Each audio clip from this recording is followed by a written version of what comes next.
Bismillahirrahmanirrahim. Assalamualaikum warahmatullahi wabarakatuh.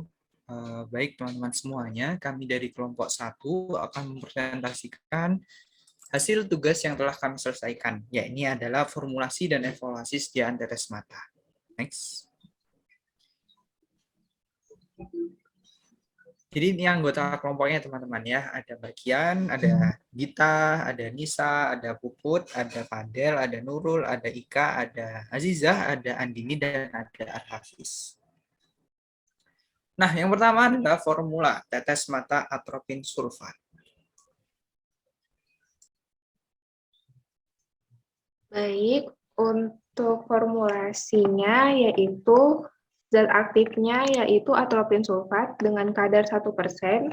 Kemudian untuk peningkat viskositasnya yaitu metil selulosa dengan kadar 0,5%. Selanjutnya agen pengisotonis yaitu NaCl dengan kadar 0,2%. Kemudian pengawet yaitu benzalkonium klorida dengan kadar 0,01%. Dan pendapar yang digunakan yaitu dapar fosfat dengan pH-nya 7. Selanjutnya pengkhelat yang digunakan yaitu dinatrium EDTA dengan kadar 0,05%. Dan pelarut yang digunakan ialah aqua pro injeksi. Monografi bahan-bahannya yang pertama ialah atropin sulfat dengan berat molekul 694,84.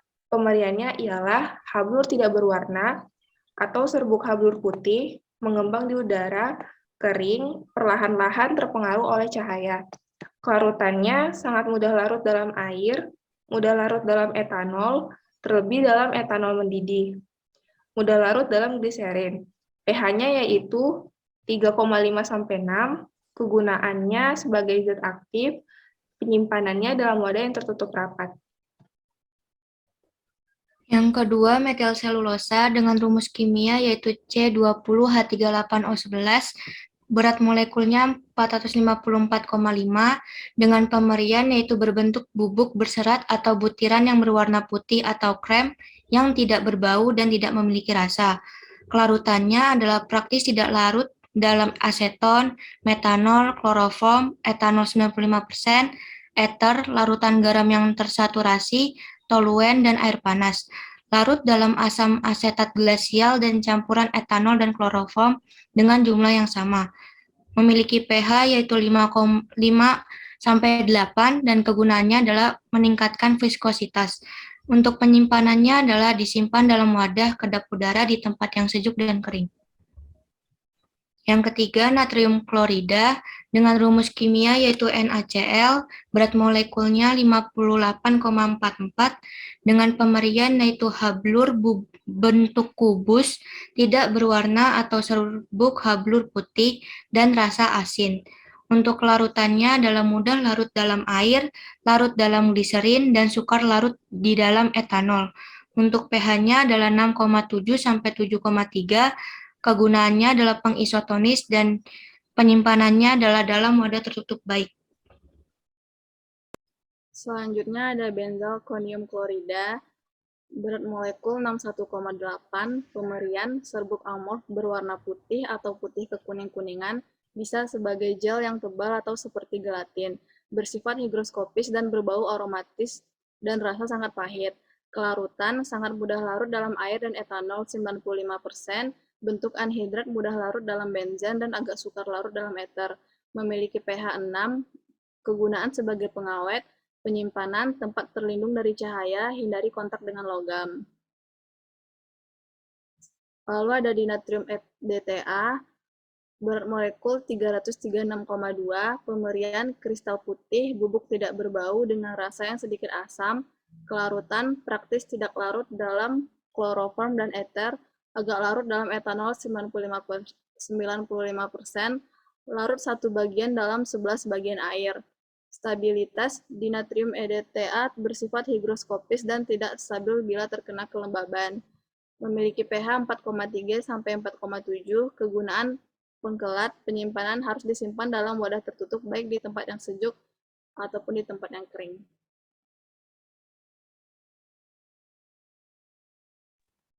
Selanjutnya yaitu aqua pro injeksi. Dengan rumus kimianya H2O, berat molekulnya 18,02, pemeriannya komentar USP 32 menggambarkan WFI sebagai air yang dimurnikan oleh distilasi atau RO. Tidak mengandung zat tambahan, tidak mengandung mikroba, cairan jernih, tidak berwarna, dan tidak berbau. Untuk pH-nya kurang dari 7 untuk kegunaannya sebagai pelarut. Penyimpanannya simpan pada suhu di bawah 30 derajat Celcius dalam wadah yang tertutup rapat. Kemudian yang selanjutnya yaitu sodium dihidrogen fosfat dihidrat. Dengan berat molekulnya 156,01, pemeriannya tidak berbau, tidak berwarna atau putih kristal sedikit deliquescent, kelarutannya 1 bagian sodium dihidrogen fosfat dihidrat, larut dalam 1 bagian air, sangat sedikit larut dalam etanol 95%, pH-nya 4,1 sampai 4,5, kegunaannya yaitu sebagai pembuatan dapar, penyimpanannya harus disimpan dalam wadah kedap udara, wadah di tempat yang sejuk dan kering.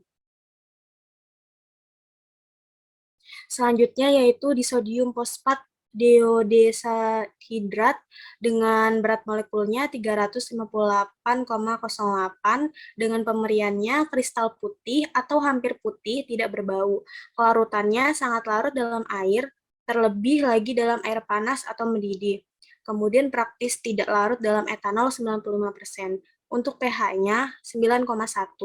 Kegunaannya itu untuk membuat dapar, penyimpanannya harus disimpan dalam wadah kedap udara dalam tempat yang sejuk dan kering. Berikutnya adalah cara pembuatan. Cara pembuatannya pertama, permukaan meja dilap menggunakan etanol 70% sebelum sterilasi ruangan.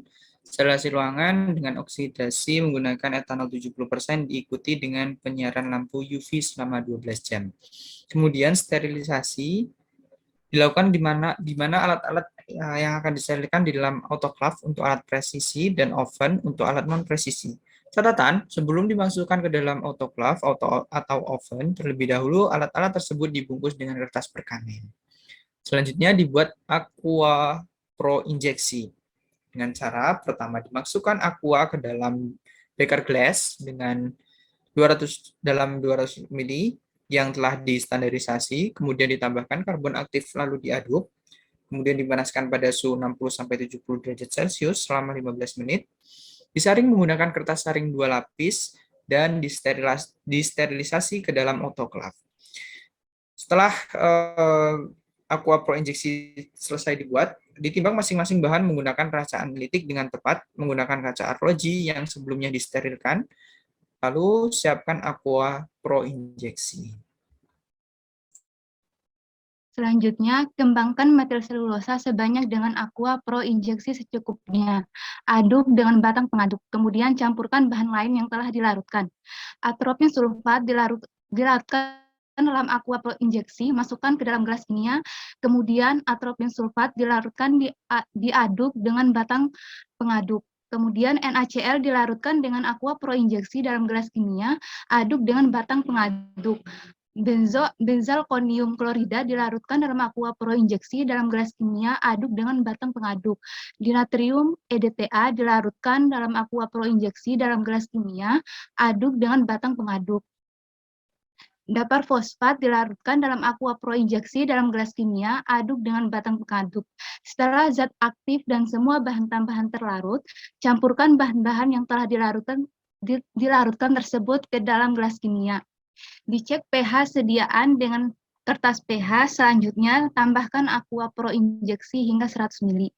Kemudian dicek kembali pH sediaan. Dimasukkan dalam botol tetes mata sampai tanda batas. Kemudian ditutup, dilakukan sterilisasi akhir menggunakan autoclave. Terakhir, dilakukan evaluasi sediaan, kemudian dikemas dan dimasukkan dalam dus serta berikan etiket.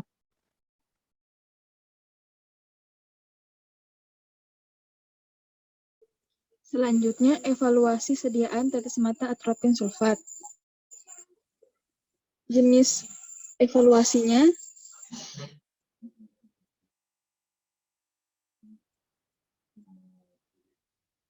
kejernihan larutan dengan prinsip Wadah sediaan akhir disinari dari samping dengan latar belakang warna hitam untuk melihat partikel berwarna putih dan latar belakang putih untuk melihat partikel berwarna.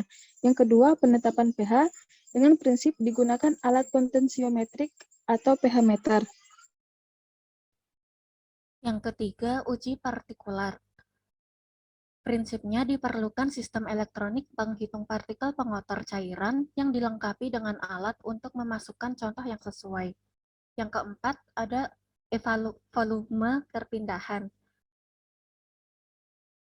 Prinsipnya yaitu pengukuran jumlah sediaan yang dikemas dalam wadah sediaan dosis ganda. Jika sediaan tersebut dikeluarkan dari wadah aslinya, akan memberikan jumlah yang sesuai seperti yang tercantum dalam etiket. Yang kelima adalah uji sterilitas. Dengan prinsip, uji dilakukan dengan filtrasi cairan melalui membran steril dan mengamati ada atau tidaknya kekeruhan yang disebabkan pertumbuhan mikroba setelah diinkubasi selama tidak kurang dari 14 hari pada suhu 30-35 derajat Celcius untuk media fluid thioglycolate dan pada 20-25 derajat Celcius untuk media soy trypticase. Berikutnya, yang keenam, uji organoleptik. Dengan prinsip, uji dilakukan di bawah sinar matahari dengan memindahkan larutan ke dalam tabung reaksi polikarbonat, transparansi, warna, dan ada tidaknya partikel yang terkandung di dalamnya. Kemudian ada uji kebocoran. Dengan prinsip evaluasinya itu, wadah sediaan diletakkan dalam posisi terbalik. Dan yang terakhir ada penetapan kadar. Dengan prinsip evaluasinya itu, penetapan kadar dilakukan dengan cara kromatografi gas. Baik, mungkin itu sekian dari kelompok kami. Kurang lebihnya mohon maaf. Terima kasih. Wassalamualaikum warahmatullahi wabarakatuh.